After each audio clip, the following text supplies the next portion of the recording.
vamos lá, os 3 tipos de produção de exame que a gente tem é o analógico, trabalha com filme e chassi, o CR é digital, mas até a placa de fósforo é igual ao analógico, certo? Depois é digital.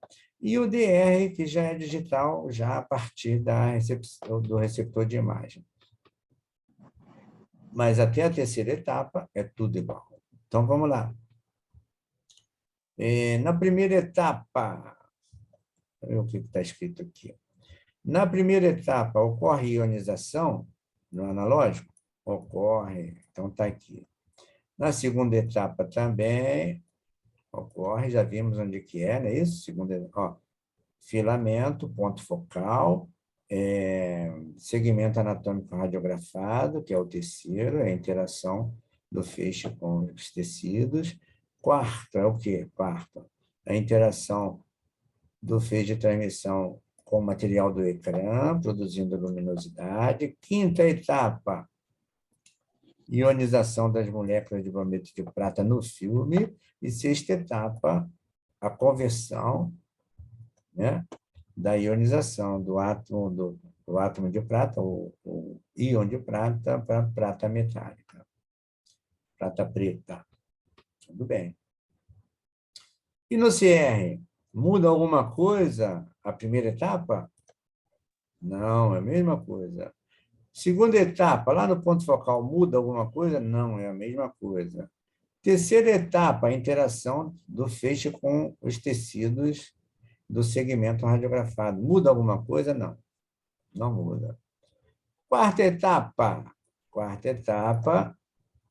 que acontece aqui no CR? Quarta etapa, placa de fósforo e a imagem latente é produzida exatamente aqui nessa placa de fósforo. Tá? Depois dessa placa de fósforo, quando ela vai fazer a leitura, ela não tem mais, ela passa a ser digital, vai direto para o sistema é o mesmo sistema de sinais do DR. Então, ela não tem a quinta etapa nem a sexta etapa. E no sistema DR, muda alguma coisa o filamento da ampola? Não, é a mesma coisa. Muda alguma coisa o ponto focal? Mesma coisa. Muda alguma coisa a interação do feixe primário com os tecidos do paciente? Não, a mesma coisa. Só que é o seguinte, e a quarta etapa? Porque aqui, na terceira, depois da terceira etapa, veja, o feixe de transmissão, ele vai para o receptor de imagem e ele é convertido direto em sinais digitais que já aparecem na imagem digital. Então, você não tem a quarta etapa, não tem a quinta e não tem a sexta. Tudo bem, gente? Perfeito. Muito bem. Então, isso aqui é principalmente para você entender de uma vez por todas, assim, ó, deixar essas coisas para o passado, essas dúvidas, e entender o seguinte, gente, não existe ionização somente no tecido do paciente.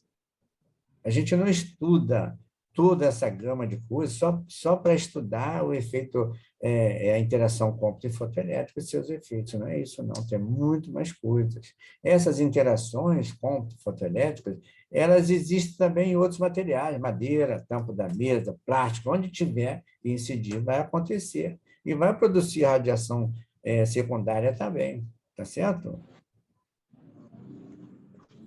Você pode ver quando, por exemplo, quando o feixe primário incide em algum objeto metálico, um projétil de arma de fogo, por exemplo, que é chumbo, metal, produz uma imagem de artefato enorme. Na tomografia, então, fica aquela mancha enorme, irradiada. Né? É o que aquilo? Radiação secundária, a partir do metal. Essa radiação, espalhamento cômputo, é bem maior, né, no metal, nos metais e todos os elementos de acordo com o seu número atômico. Tá? Muito que bem. Agora vamos para a densidade. Densidade química, olha, essa densidade, na verdade, é a relação entre o volume ocupado e o peso. Volume de um determinado material ou substância e o peso. É sempre bom você lembrar daquela brincadeirinha sem graça que os adultos faziam contigo quando era criança. E aí, campeão, flamenguista, pô, você um vascaíno sendo chamado de flamenguista, o cara querendo paquerar a tua irmã e te usando para chegar até conversar com ela, né? Mas aí é o seguinte, o que que ele quer saber quando ele fala? O que que ele queria saber quando falava assim? E aí, como é que está na escola? Então, o que que pesa mais, 1 quilo de chumbo ou 1 quilo de isopor? Isopor, pena, cortiça, algodão. Depende da geração, tá vendo? O que que pesa mais, 1 quilo de chumbo ou 1 quilo de isopor? Ou 1 quilo de algodão? Né? Na verdade, talvez ele nem saiba, é provável que grande parte nem soubesse o que que ele estaria falando em termos de ciência, né? Mas ele está querendo saber o seguinte, se você sabe o que que é densidade, densidade química, densidade das matérias, tá? Dos elementos. Então, a densidade é a relação entre o espaço ocupado por determinado material e o seu peso medido em gramas, em quilos, em toneladas, etc. E o volume é medido em alguma coisa cúbica, milímetro cúbico, decímetro cúbico, centímetro cúbico, metro cúbico, né? Tá bem? Simplesmente assim. Ou seja, aí você compara assim, pô, mas 1 quilo de chumbo eu carrego aqui numa mão só, aqui, ó, pega na minha mão.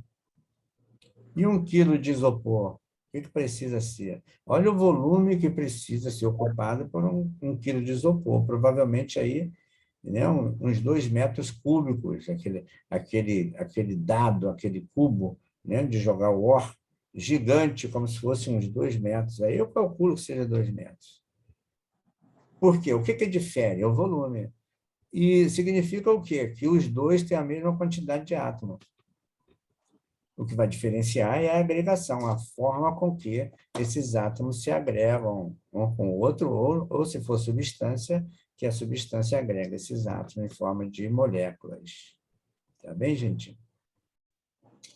Então, agora a gente vê a densidade tecidual. Ah, densidade tecidual, que densidade é essa? É a densidade dos tecidos, lembra os tecidos que formam o nosso corpo? Quando você radiografa um segmento anatômico, o pessoal chama de objeto, até você entender, levar teu filhinho lá, teu bebê, e aí ver o cara falando assim, não, a distância entre a ampola e o objeto é tanto, e o objeto é teu filhinho. Aí você, pô, peraí, que negócio é esse? Chamando meu filho de objeto. Então, gente, é por isso que eu aproveito essa questão, porque essa disciplina também ela vem para quebrar alguns tabus. A gente tem que cair na real. Tem muitos termos que são utilizados há mais de um século. Ninguém propõe mudança, mas estão equivocados. Essa de chamar o paciente de objeto não é um objeto, é um segmento anatômico radiografado.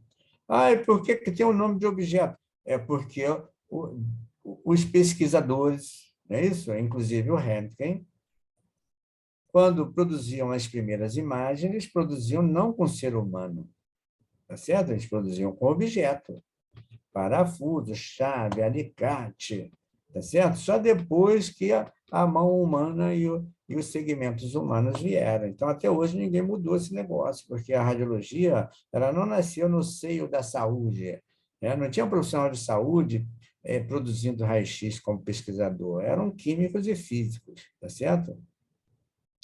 Depois que a medicina e a odontologia absorveram essa prática, claro que foi campeã, né? Ajuda a humanidade até hoje. Então, você deve lembrar da história da radiologia, como é que foi. Então, essa densidade tecidual é a densidade própria de cada tecido. Cada tecido tem a sua densidade. E nada mais justo do que chamar de densidade tecidual. Tem gente que chama de densidade anatômica, mas a densidade tecidual é mais específica. Por quê? Se você comparar, por exemplo, os diferentes tecidos que compõem o nosso corpo, tá certo? Você tem os tecidos básicos, quais são? Então, grupamentos, são classes, são 5 grupos, não é isso? Ó, tecido pulmonar, que é pneumatizado, depois, tecido gorduroso, que é um pouco amorfo, é um pouco frouxo, digamos assim, de baixa densidade, né? Depois, tecidos moles de um modo geral, que são classificados de um modo geral todos os tecidos moles. Pele, músculo, vísceras, fígado, as vísceras de um modo geral, não é isso? Tá certo? Cartilagem, por aí vai. E depois, tecido ósseo. Qual é a diferença do tecido ósseo? É que você vai ter dois tipos de tecido ósseo. E que você tem que saber para saber por que no mesmo osso aparece uma parte mais escura, uma parte mais clara. Quais são os fatores que interferem aí? Um deles é a densidade tecidual do osso. O osso compacto, ele é mais denso, é a maior densidade que tem no nosso organismo, o osso compacto. Por isso que ele aparece um cinza tão claro que às vezes é branco. É que nem o cinza mínimo, não é branco, é cinza mínimo. E o outro osso, tipo de osso? O osso esponjoso, trabeculado, né? Desse que faz parte da matriz formadora de sangue do nosso organismo, né? São os ossos trabeculados, os ossos esponjosos, que contêm a medula óssea vermelha, que é responsável pela formação do tecido sanguíneo, das células sanguíneas, tá certo? Então, isso aí tudo tem a ver com a formação da imagem, claro. Então, se você pega aqui, por exemplo, eu desenhei aqui, coloquei aqui 1, 2, 3, 4, 5. Esqueçam, vamos fazer assim, ó. Imagina que esse primeiro cubo aqui na direita de vocês, aí, à esquerda da tela, à direita de você, esse primeiro cubo seja de tecido pulmonar, tá bom? Tecido pulmonar, está aqui, parecendo aquela Maria Mole. Maria Mole aqui. Maria Mole parece muito com tecido pulmonar, tá bem? É um exemplo que você pode imaginar que está muito bem apropriado como exemplo de uma coisa palpável. Depois, você tem um outro cubo do mesmo tamanho, a mesma dimensão, só que agora é de gordura, tecido gorduroso. Pegou lá o bacon do paciente, aquela gordurinha subcutânea, o difumeiro, não é isso? E fez aqui um cubinho também do mesmo tamanho do tecido pulmonar. Depois, aí pegou aqui um cubo do mesmo tamanho, mesma proporção, de tecido muscular. Pode ser músculo liso, de digestória, não tem problema nenhum. Pode ser músculo estriado, sem problema. Está aqui, tecido muscular.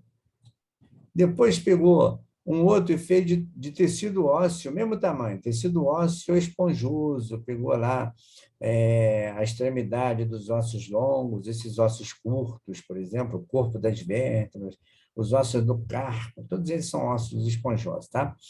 Então, colocou aqui, é osso, mas é esponjoso. E, por último, fez um outro cubinho aqui, para jogar o ó, de osso compacto, aquele osso compacto parecendo marfim de presa de elefante, tá bem? O osso compacto, está aqui. Aí, digamos, esquece esse vermelhão aqui, tá? Que eu usei só como referência. Aí digamos assim, faz uma radiografia. Vamos dizer que aqui esteja o filme, não é isso? Um filme, chassi com filme. Aí fez uma radiografia, submeteu ao mesmo regime radiográfico. Aí veio o raio-x, abrangeu aqui. Né? Veio lá de cima. Certo? Veio lá de cima. Que é a ampola.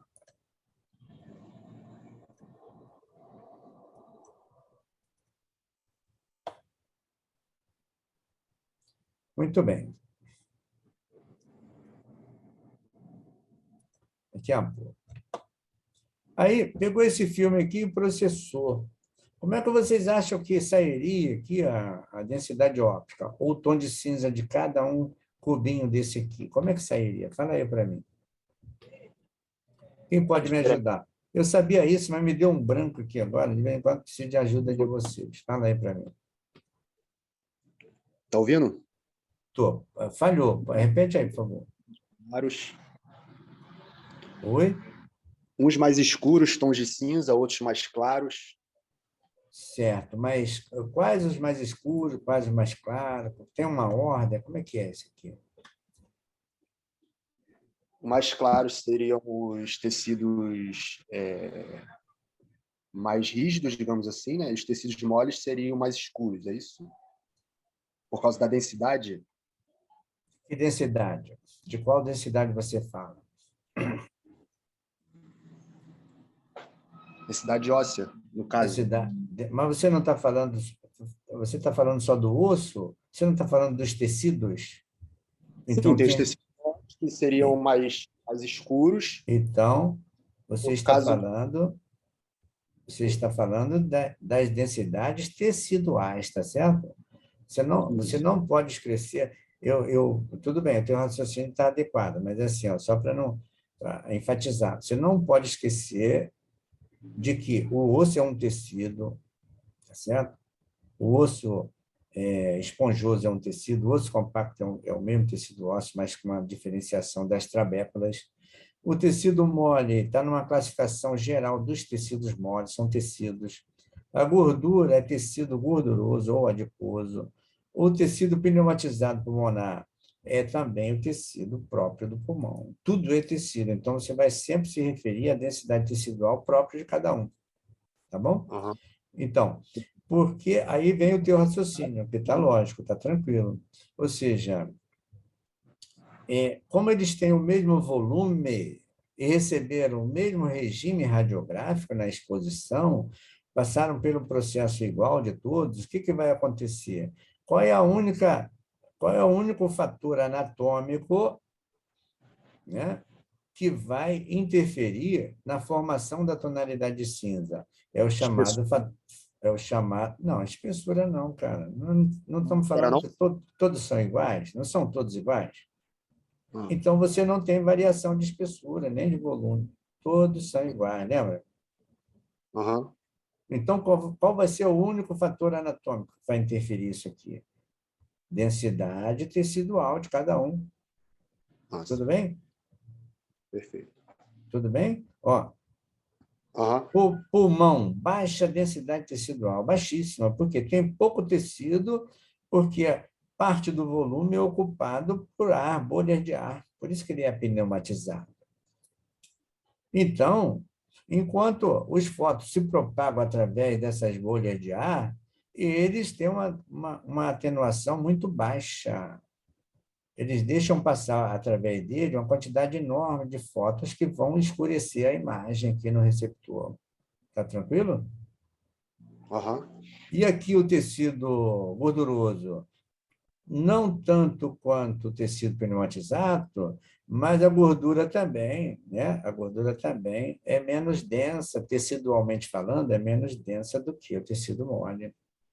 Então, o tecido mole aqui entra como uma referência de médio. Quando você faz uma radiografia, esses tecidos aqui são responsáveis pelas densidades ópticas médias, aqueles cinzas médios. Os mais escuros vão ser o quê? Gordura e onde tem pneumatizado, se tiver pulmão ali. Ou onde tiver bolha de ar também, o abdômen. E aquele intermediário, o mais claro. Quais são os mais claros? O osso esponjoso e o osso compacto, que é mais claro ainda. E por que que o osso, já que é tudo osso, por que que tem essa diferença? Por que que esse osso esponjoso, mesmo sendo osso, ele produziu uma densidade óptica um pouco mais escura do que, mais elevada, ou um cinza mais escuro do que o osso compacto. Porque o osso compacto, já está falando, esse osso compacto não tinha nada entre essas moléculas que compõem o tecido ósseo. É isso? Não tem nada. E aqui no osso esponjoso? O nome já está falando, esponjoso, vem daquela esponja mesmo, lá que a gente lava prato. Nós, homens, lavamos prato, tá certo? Vem de lá. Aperta uma esponja na tua mão. Se ela estiver molhada, o que que vai acontecer? A água vai sair, não é isso? Pois é, você Uhum. tem que entender o osso como uma esponja cheia de trabéculas ósseas, e entre aquelas trabéculas você encontra sangue. E o sangue não contrasta, ele não tem densidade tecidual igual o osso. ele tem densidade tecidual igual ao tecido mole. Então, ele vai atenuar proporcionalmente à quantidade de sangue que tem aqui. Enquanto o osso compacto aqui, ele não tem trabécula de sangue, é só osso mesmo, puro. Tá bonito? Entendi. Pessoal, dúvida? Não, perfeito. Minha dúvida era só... Oi? Não, minha dúvida era só aquela mesmo. Tá, tudo bem. Eu vou apagar aqui para não atrapalhar os próximos. Vou sair daqui. Tá. Então, agora vamos. Aqui uma amostra desses tecidos. Veja, aqui é molécula de água. Água. O que tem na água? Hidrogênio, 2 átomos de hidrogênio e 1 de oxigênio. Pega o número atômico de cada um. 2 átomos de hidrogênio, cada um é número atômico 1, são 2 átomos. E o oxigênio tem 8, número atômico 8. Significa o quê? Que enquanto o hidrogênio tem só um elétron na eletrosfera dele, ao redor do seu núcleo, o oxigênio tem 8 elétrons, que o número atômico dele é 8. O número de próton no núcleo. Então, isso aqui forma uma molécula que deixa passar com facilidade os fótons aqui, porque tem poucos elétrons circulando aqui na eletrosfera. Diferente, por exemplo, de um tecido ósseo, que é formado não por água, ele é formado com pouca água, mas com grande parte, a maior parte, de material, de elementos químicos, como cálcio, fósforo, nátrium, potássio, né? Potássio, que tem aí número atômico 20, 19, 16, tá certo? E eles formam essas moléculas, portanto, as interações que ocorrem dentro da radiologia, da radiodiagnóstica, ocorrem nas eletrosferas. Por isso que quanto mais elétrons você tiver na eletrosfera, maior a possibilidade de choque, de atenuação do feixe naquele tecido. É por isso que o osso atenua mais do que os outros tecidos. É por isso que você tem um escalonamento progressivo de capacidade de atenuar o feixe. Ó, tecido pneumatizado, gorduroso, tecido mole, tecido ósseo esponjoso e tecido ósseo compacto. Aqui, ó. Essa casca óssea compacta aqui. Tudo isso aqui é osso compacto. Olha o trabeculado aqui, ó, como está cheio de espaço. Esse espaço vai ser preenchido por sangue. Tá? E o sangue não atenua igual o osso. Por isso que ele produz digamos assim, um cinza um pouquinho mais escuro do que o osso compacto. Muito bem, agora vamos ver aqui sobre a densidade óptica. Veja, muito importante quando você fala de densidades em radiologia, né, principalmente a convencional, que trabalha com densidade óptica e não com brilho, né, você vai substituindo gradativamente. Se você estiver trabalhando com digital, CR ou DR, você já sabe que ao invés de densidade óptica, você vai falar brilho. Só que um é o oposto do outro. Quando eu tenho uma densidade óptica elevada, eu tenho um brilho baixo, e o contrário também, vice-versa, tá bom? Simples assim.